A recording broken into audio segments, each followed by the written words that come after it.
My memory goes back, way back. I saw the laying of the foundation stone of the Swan Theatre. And then the Swan Theatre opened in 1965. And my theatre group, K's, moved in straight away and presented the very first pantomime on this stage. My memory of the Swan doesn't quite go back to the very beginning. My first memory is when I played Dorothy in The Wizard of Oz for the Wads in 1967. So it was still a very new building and exciting to be in this new theatre, which then became a very important part of my life. I became associated with the Swan, as I said, well over 30 years ago. And we'd come to watch, my husband and I had come to see a production of The Life and Time of Tom Jones.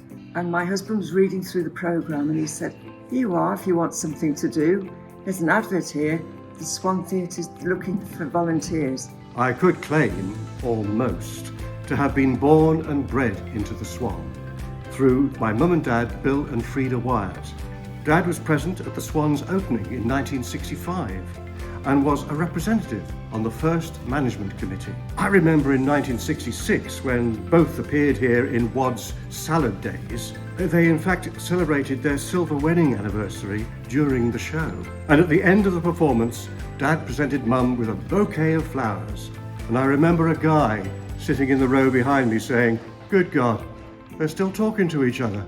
I first started coming down to the Swan to do shows in the mid-1980s when I joined Wads as a lighting designer. Always very welcoming, always felt at home here. The techies here would always give you any advice you wanted. Well, it all started off when I was the cabinet member for finance in the city council and the roof was about to collapse.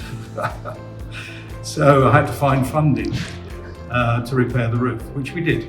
The most memorable moment I think I've seen in this theatre was back in the 80s, a play called Man of the Moment, and the actual set included a full-size swimming pool, would you believe? And as part of the show, somebody actually dived into the pool. So, I mean, how amazing was that? And that's stuck in my mind all these years. Fond memories of get in, get out times, tying back cloths and hearing that phrase, head on stage, bar coming in/out. In a Woods production of Annie, Paul Milton, director, wanted a male backstage crew member to cycle on the stage during the New York street scene. I was detailed by Phil Hooper, Woods stage manager, to undertake this task. Thank goodness the stage rape at the Swan is not as severe as the one of Northern Theatre. I have fond memories as a school kid of queuing up for standby tickets during the rep seasons. If you want one memory, seeing Sooty live was up there. I remember being very little and spending a lot of time performing on stage, and I really uniquely remember the walkway at the back of the stage, which hasn't changed one bit.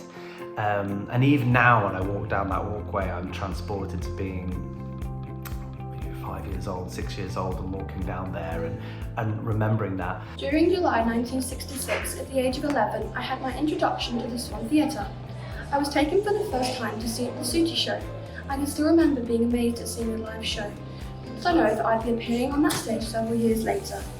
That moment came in 1973 when I appeared in Worcester Operatic and Dramatic Society production of Hamlet. I appeared in several shows with the Wads at the Swan and enjoyed every moment. The best performance that I remember in the Swan was one that we actually did. It was our best variety show. Everybody used to pull together and the Swan users used to take a part. On a Friday or Saturday night, once the audience had gone home, the bar stayed open and any cast and crew left behind would carry on drinking. I remember one night doing the conga around the foyer here at the Swan, and I'm sure that Mr. Gareth Morgan was involved in that as well. So correct me if I'm wrong, Gareth. Theatre to me is the ultimate art form, whether it's live performance, live music. There is no feeling you get from watching a piece of live theatre, because that's what it is live. You know, you can listen to an album or watch a film, but To be in a room full of people in the dark, to lose yourself for 2 hours, immerse yourself in this world is truly magical. You're seeing real emotions, real life in real time. And that's not only exciting and thrilling, but it's quite dangerous and fun. It means everything. I'm so proud of the theatre. I'm proud of the staff because they work so hard.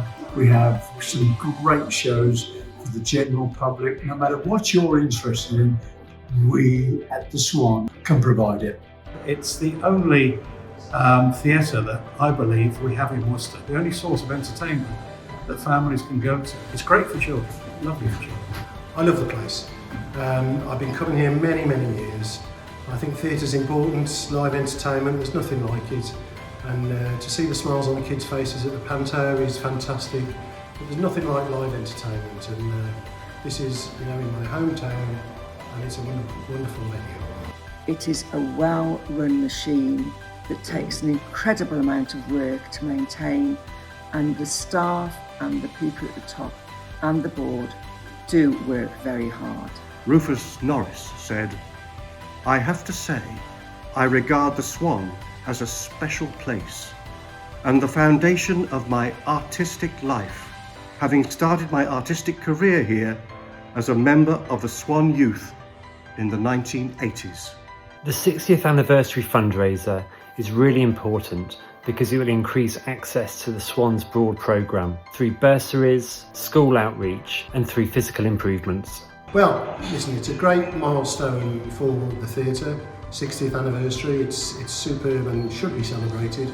It is my hope that the Swan Theatre will continue for at least over 60 years and continue to bring joy to audiences and provide happy memories to everyone involved in bringing productions to the stage. And I think it's also important to remember that the Swan Theatre has been around for 60 years. And why is that? And the reason is because the people of Worcester love the venue. They love being part of live entertainment. They're proud of it. They're proud of that venue. I'm proud of that venue and been going there for 40 of those 60 years. People have grown up there. People have memories there. People have emotions attached to their time that is there. It's not only somewhere to go see shows, but somewhere to learn. It's somewhere to educate. It's somewhere to feel part of a community. It was at the 50th anniversary, Robert was asked if he thought the Swan would still be here in another 50 years. Well, we've done 10 already, so why not? Let's keep the Swan going. It's ever so important, the fact that we're still existing when so many theatres across the country are having problems. We have actually gone through that stage, mainly because I think we're a happy group, and so therefore it works as a great team and makes a great business.